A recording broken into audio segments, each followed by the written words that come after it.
7. Healing through heritage. The days that followed were a quiet unraveling of Clara's grief, like a tightly wound thread slowly loosening in her hands. She returned to the lighthouse often, carrying her notebook, Elias's journal, and the fragile letters she had discovered. The lighthouse, once a place of eerie silence, now felt almost companionable, its worn stones holding the weight of stories long forgotten, its hollow chambers echoing with the soft murmur of the sea. Sometimes she read Elias's words aloud to the empty room, her voice drifting through the lantern chamber like a prayer. She imagined Lila standing where she stood, hands clasped, heart trembling, waiting for news that never came. The more Clara learned, the more she felt their presence, not as ghosts, but as echoes of a love that refused to fade, lingering in the salt-stained air. Their story mirrored her own heartache in ways she hadn't expected. Lila's waiting reminded her of the nights she spent hoping Ben would walk through the door again, even though she knew he never would. Elias's fear of leaving the ones he loved echoed her own fear of moving forward without her brother. Grief had made her feel suspended in time, caught between what was and what could never be again. She had been living in a half-world, where memories were both comfort and torment. But there was something else too, something healing. Lila had kept writing even when hope seemed foolish.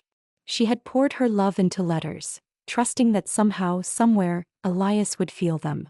That act of faith, of reaching out into the unknown, stirred something deep within Clara. It reminded her that love did not vanish simply because the person was gone. It lingered, reshaping itself, finding new ways to be felt. Clara found herself doing the same.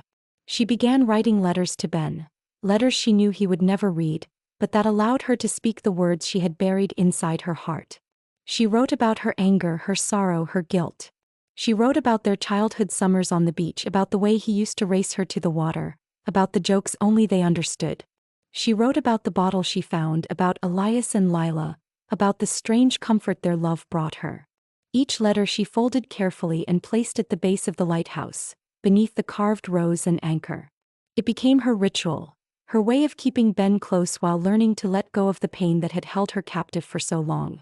The lighthouse became a sanctuary, a place where she could breathe without feeling the weight of her grief crushing her chest.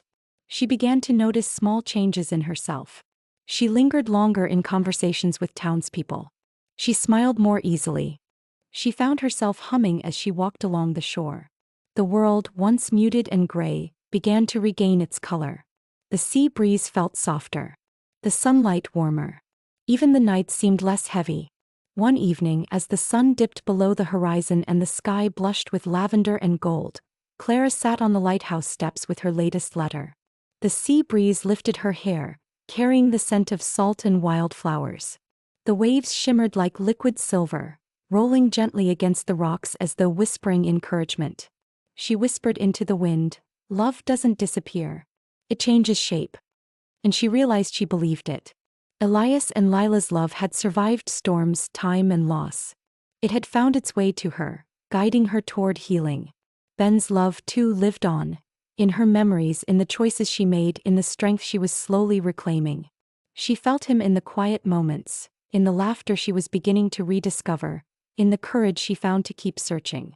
Clara looked toward the distant curve of moonlit bay, the place Elias had marked on his map. She felt a pull, gentle but insistent, as though the sea itself was urging her forward. There was more to uncover, more to understand, and perhaps more to heal. She stood, brushing the sand from her hands, and tucked the letter beneath the lighthouse stone. The sky had deepened into twilight, the first stars appearing like tiny lanterns in the darkening blue. Tomorrow she would go to Moonlit Bay. Tomorrow she would follow the map.